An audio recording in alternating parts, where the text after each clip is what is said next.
പുതിയൊരു സിസ്റ്റമാണ്. 50 വയസ്സ് കഴിഞ്ഞവർക്കൊന്നും അസുഖമില്ലാത്തവരില്ല. ഭയങ്കര രോഗങ്ങളെല്ലാവർക്കും. പുതിയ സിസ്റ്റമാണ് ഇത് കേട്ടോ. മാഫിയയുടെ സിസ്റ്റമാണ്. അപ്പൊ നമ്മളെ എങ്ങനെയെങ്കിലും ഒക്കെ നമുക്ക് ഒരു കുഴപ്പമില്ല. നിങ്ങൾ കാണുന്നില്ലയോ, ഒരു ഗുളിക പോലും കഴിക്കുന്നില്ല, ഒരു കാര്യങ്ങളും ഇല്ല. പിന്നെ നമുക്ക് അതുകൊണ്ടേ ഭയങ്കര രോഗം. നമ്മുടെ മുട്ടയിലോട്ട് ലേസർ അടിക്കുക, പിന്നെ നമ്മുടെ തലയിലോ ഇവിടോട്ട് അങ്ങനെ അടിക്കുക, ഇതിങ്ങനെ ഇവിടെ ഇങ്ങനെ ഡ്രൂപ്പ് ആക്കാനായിട്ട്. പിന്നെന്താന്ന് വെച്ച് കഴിഞ്ഞാൽ അങ്ങനെ പല പല രോഗങ്ങളായി ഇവന്മാർക്ക്. ഭയങ്കര രോഗമാണ്. നമ്മുടെ തലയിൽ ഇങ്ങനെ EMF വെച്ച് ഇങ്ങനെ അടിക്കുക, എന്നിട്ട് നമ്മളെ കൊല്ലാൻ നോക്കുക. Magnetic induction. അപ്പൊ നമ്മൾ ലൈറ്റ് ഇട്ടിരുന്നാൽ അറിയാൻ പറ്റും നമുക്ക്.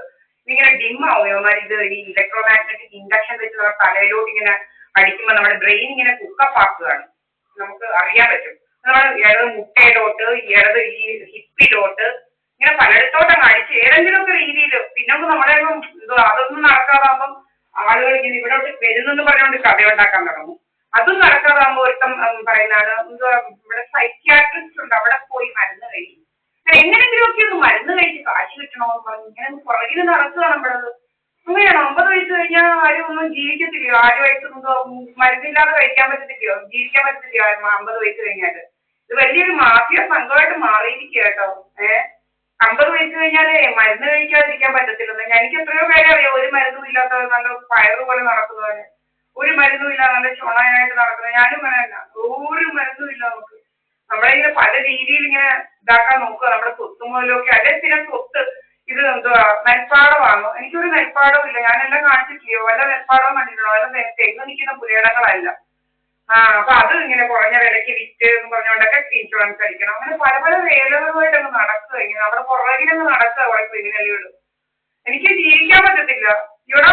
എനിക്ക് എന്റെ വസ്തു നമ്മുടെ കൈ വയ്ക്കാൻ പറ്റത്തില്ല. നമ്മൾക്ക് മനസ്സമാനത്തോടെ നമ്മുടെ സ്വന്തം എനിക്ക് കിട്ടിയ ഷെയറിനകത്ത് ജീവിക്കാൻ പറ്റില്ല. ഈ ക്രിമിനലുകൾക്കൊക്കെ ജീവിക്കാം.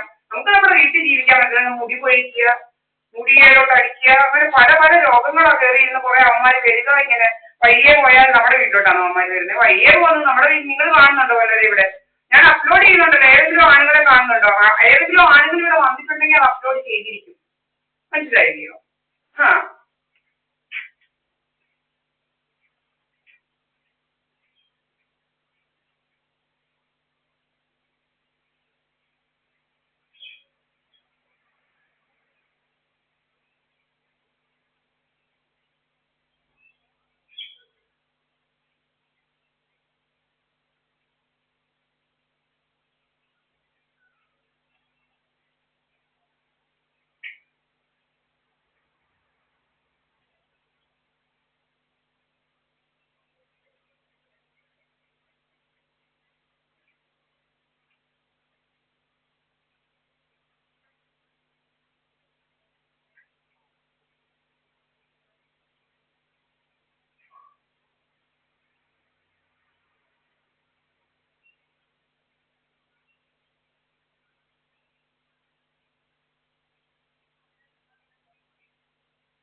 ഞാൻ ലീവായിട്ട്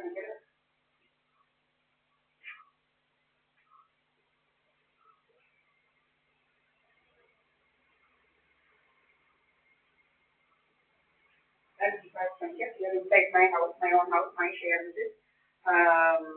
എന്റെ പേരിലുള്ളതാണ്. ഞാൻ കരവടയ്ക്കുന്നതാണ്. 146 സെന്റ് ചെലവ് ചെയ്ത് ഇതിനൊക്കെ വേറെ ആർക്കും ഒരു അവകാശമില്ല. എന്നാൽ ഇവിടെ ജീവിക്കാനുള്ള അവകാശമല്ലാതെ വേറെ ജീവിക്കാൻ കഴിക്കാനുള്ള അവകാശങ്ങളൊന്നും ഇതില്ല.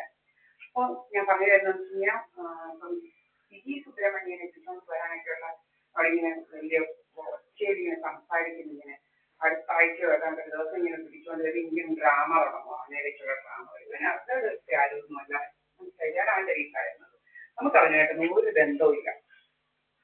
ഇന്നലെ പറഞ്ഞിട്ട് നമുക്ക് ബന്ധോടി ഇരുന്നു. ഇന്നലെ 28 പേപ്പർ ഇപ്പൊ നമുക്ക് പറയാനുള്ളത് കഴിഞ്ഞ ദിവസം എന്റെ അമ്മ ഒരു പുതിയ ഇവിടെ മോട്ടറൊന്നും രാത്രി ലോണാവസ്ഥ നമ്മള് രാത്രി ലോണാവസ്ഥ അപ്പം കൊച്ചി ആരായിരിക്കും എന്റെ അമ്മയ്ക്ക് ഗ്യാൻ കൊടുത്തത് ശ്രീരാജ് പണിക്കരായിരിക്കും. AC ഒക്കെ വർക്ക് ചെയ്യുന്നുണ്ടല്ലോ. അപ്പൊ നമുക്ക് AC ഒന്നും ഇല്ല ഇവിടെ. കണ്ടിട്ടുണ്ടോ? നമുക്ക് AC ഒന്നുമില്ല. ജെല്ല് തുറന്നു തന്നുണ്ടാവണം. നമുക്കറിയാമല്ലോ. AC ഒന്നും ഇവിടെ ഇല്ല. AC അത്ര വലിയ ചൂടൊന്നും ഇല്ല. AC ഉപയോഗിക്കേണ്ട ചൂടൊന്നും നമുക്കില്ല. നമുക്കെല്ലാം അറിയാം. ഇപ്പൊ വലിയ സഹിക്കാൻ പറ്റാത്ത ചൂടുകളൊന്നും ഇല്ല. നമ്മൾ നട്ടടാ ഉച്ചയ്ക്ക് പോകുന്നതാ. നട്ടടാ ഉച്ചയ്ക്കില്ലാത്ത ചൂട് രാത്രിയിൽ 26 ഡിഗ്രി 26 24 ഡിഗ്രി ഉള്ള സമയത്ത് എന്തോ ചൂടാണ്. 24 നമ്മള് എനിക്ക് ഡൽഹിയിലെ ചേച്ചി ഉണ്ടായിരുന്നു. അന്നേരം 24 26 ഒക്കെയാണ് ഞങ്ങൾ സെറ്റ് ചെയ്ത് വെക്കുന്നത്. ഒരു കുഴപ്പമില്ലായിരുന്നു ഞങ്ങൾക്ക്. മനസ്സിലായില്ലേ? അത് തന്നെ ഭയങ്കര തണുപ്പായിരുന്നു. ഞാൻ പറഞ്ഞു തരുന്നത് എന്താന്ന് വെച്ച് കഴിഞ്ഞാല് അപ്പൊ അത് ധ്യാനാണ് ചെയ്യാൻ.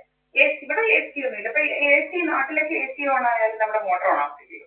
അതിന് മുന്നേ നമ്മുടെ ഫ്രിഡ്ജ് ഒന്ന് ഓഫ് ആയിരുന്നു രാത്രിയിൽ. അതെന്തുവായിരുന്നു? അപ്പൊ അത്രയ്ക്ക് വോൾട്ടേജ് കുറവാണ് നമ്മുടെ കേരളത്തിൽ. ഇതൊന്നും അറിയണം.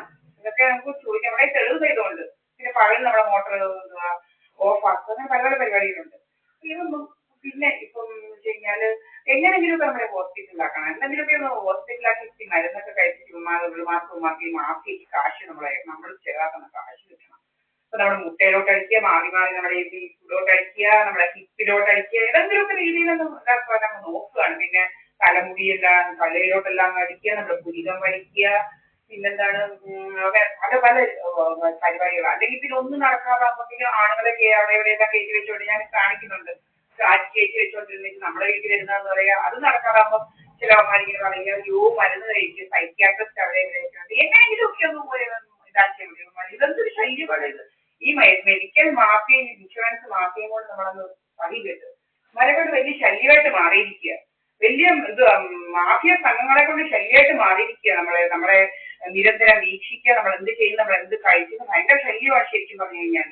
നമ്മൾ വർഷങ്ങളായി ഒരു മരുന്ന് നമ്മൾ കഴിക്കുന്നില്ല. വർഷങ്ങളായി 6-7 വർഷമായി. മനസ്സിലായോ?